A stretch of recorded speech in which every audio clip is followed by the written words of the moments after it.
Hi, welcome to my blog today. My name is Tom Shue, and today I'm going to teach you some basic stuff about how to take your flash off your camera and put it on a light stand, aka off-camera flash.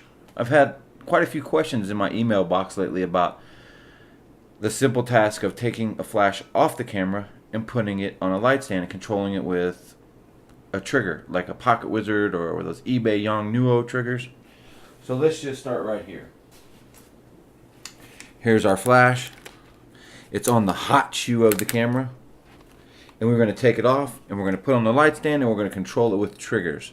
I'm going to go over some gear terms and I'm going to explain to you what they are so you don't have to guess. You'll know exactly what we're talking about. So when your flash is mounted to your camera, it's mounted in what's called the hot shoe.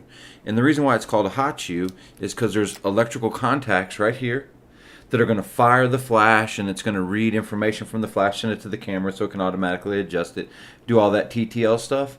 Well, when you take your flash off the camera, it's no longer TTL or through the lens. It doesn't take any of the metering of the camera or the amount of light that's coming out of the flash and communicate and try to adjust it for a proper exposure.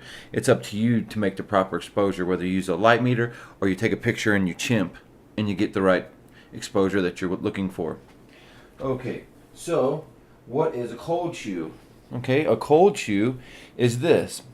It's some type of bracket that allows you to slip your flash on it, and you can attach this to an umbrella adapter or umbrella clamp. Some people call them tilter brackets, and I'll show you what they are. So the most important thing that you want to consider when you're getting a hot shoe or a cold shoe is that when you buy one, when you mount it down, you want to make sure that it can't go into contact in the bottom. You'll see that it's dipped out. I don't know if I bring it in, will you be able to see what I'm talking about? But you can see how it's dished out in the center. Well, that's so these contacts right here on the top of the flash, there's a bunch of little pins. It's so those pins don't come in contact with the metal and short anything out. Because when we turn this on, all those contacts are going to be live. Okay. So there's lots of places to buy these from. There's also standards by which others are measured. Okay, so when you buy a hot shoe or buy a cold shoe, you can buy it a few different ways. Strobo Frame is a company that makes a lot of brackets for off-camera flash for wedding photographers.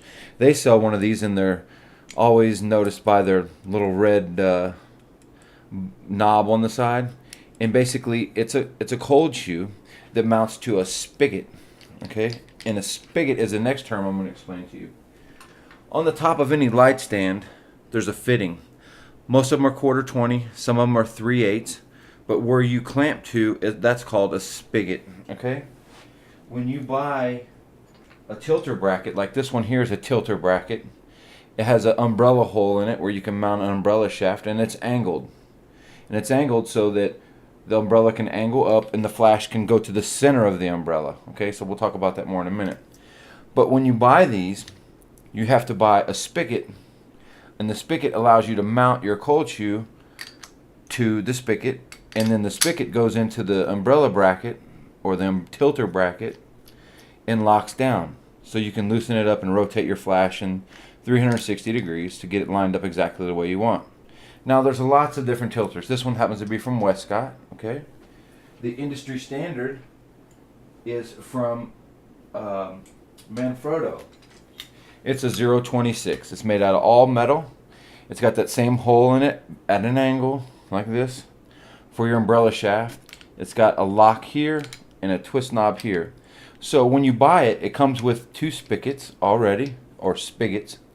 And you'll notice that one side's 3/8 hole and one side's 1/4. And on the top spigot, and they're made out of brass, this is a female and this is a male. So this bracket, it'll cost you probably around $35 or $40, but it comes with everything you need besides the cold shoe. The cold shoe is going to run you around maybe $13 for the cold shoe if you get the Strobo Frame. Okay, so with the Manfrotto 026, it's made out of all metal. The handle, it indexes, and you can put it any different way you want because it's got a socket head cap screw on the side. Okay, I'm not going to get into too much detail, but this would mount to your light stand. Okay, And this becomes the tilter now. It's a tilter bracket. So once you get it tightened down, you can loosen this handle and you can tilt the bracket front and back. Okay, so it'll let you go from all the way front to all the way back, so you can angle your umbrella the way you want. And then you lock it down, and if this is in the way, you just turn it and get it out of the way. Okay, so this is a really nice bracket. If you don't want to spend that kind of money, okay, because you know by the time you get your tilter bracket, even though it comes with your spigot, you still got to spend $13 for the cold shoe. There's another option. Wescott makes it. It's a $30, $29. It comes with a cold shoe. It's held in together really nice with a couple of screws. It has your umbrella bracket, but this umbrella bracket is straight. Okay, it's not at an angle. At an angle is better because it allows you to shoot your flash, because you're going to choke your umbrella up and down, and that angle changes. So you want to be able to point your flash to the middle of the umbrella.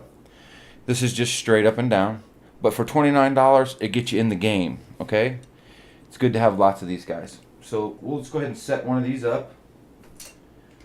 We'll grab this one here.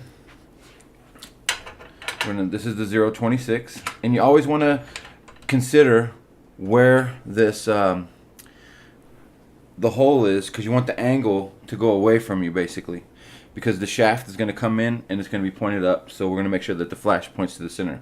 So you just tighten down that. Next thing you're going to do is you're going to get your spigot. Okay, I'm going to have to rob that spigot off that other one that I did. Okay, so you get your spigot will mount in, and you'll tighten it down. And it's got a nice big handle, and you want to pose your knob, your tightening knob for your cold shoe, kind of away from this. Okay, so the next component is going to be your flash. Now, all flashes, not all of them, but almost all of them that you want to buy if you're building your flash kit, have a PC port. A PC port is an old connection that sucks actually, but it's the standard that allows you to mount a sync cord. And a sync cord either goes down to your camera sync port, or it goes to an off-camera trigger, like a wireless trigger. So the next piece of gear we're going to talk about is a sync cord. This one happens to be for a Pocket Wizard. The ones from Japan or China, the little Yongnuos and stuff like that, they use the 35, but some of the cheaper ones use a smaller mini jack. It's smaller than a standard headphone jack. These are all mono. You can buy the stuff at Radio Shack and make your own if you can get the PC ends, but you can buy them cheap at Flash Zebra. Okay, that's a good place to buy things. So basically this will mount in to your flash right into that PC port on the side. And a good thing is when you pull this port away, if you're using a Canon like a 580EX2, what I found to make sure that you have a good connection on the PC port, they sell a tool to condition it, but you can bite it and tighten it down a little bit, but it seems to come loose a lot. So what I've learned is there's a little seal that goes over the PC port hole. If you just kind of rest that right above the PC port hole and you turn, put your PC port, your sync cord in, and you turn the sync cord up against that rubber housing, it kind of pinches that sync cord into the flash so it's tight against, and then makes a good connection. This is just a little tip that I've learned about working with the Canon flashes. Okay, so now once you've got it mounted in there, it's pretty simple. You stick this guy, remember which way you're going to be putting your umbrella shaft in. Our umbrella shaft's going to come into the back, so point your flash to the back. You'll tighten up your flash. Okay, and that's it. It's that simple. So now we need something to trigger the flash. So I use Pocket Wizard, but any trigger will work. This one happens to be a +1 receiver. I've got some Velcro on it, or you can hang it from a lanyard.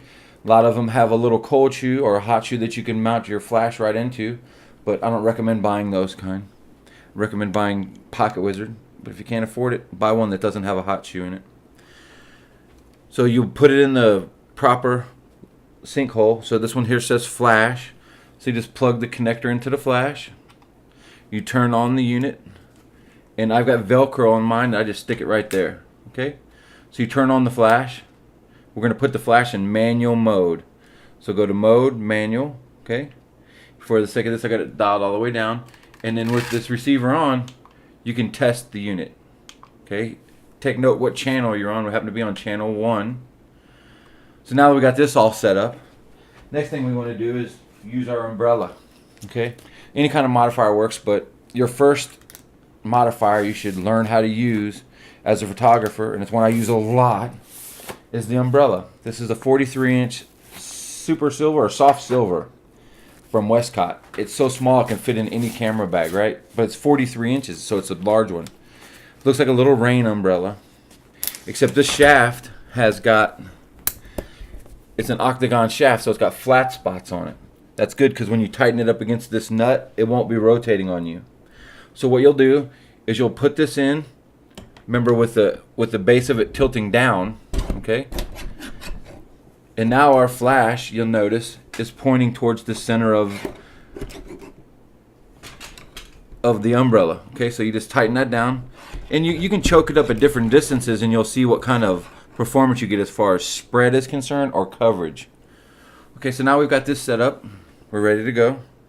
I'll show you how to place a light stand in another video. There's a way you set the feet so it won't tilt over. Basically, you want the triangle shape, the legs to go out the back, and wherever this is pointing, have a leg pointing directly in line with your flash. Okay, so that if the wind comes, it can't knock it over. All right. Next thing we're going to do is we're going to put our trigger on our camera. Okay, it's right here. So the trigger's on the camera, right in the hot shoe. We're going to turn it on, and whenever we turn on our camera and we take a picture, it's going to now trigger the flash. So it's going to manual mode, and here we go.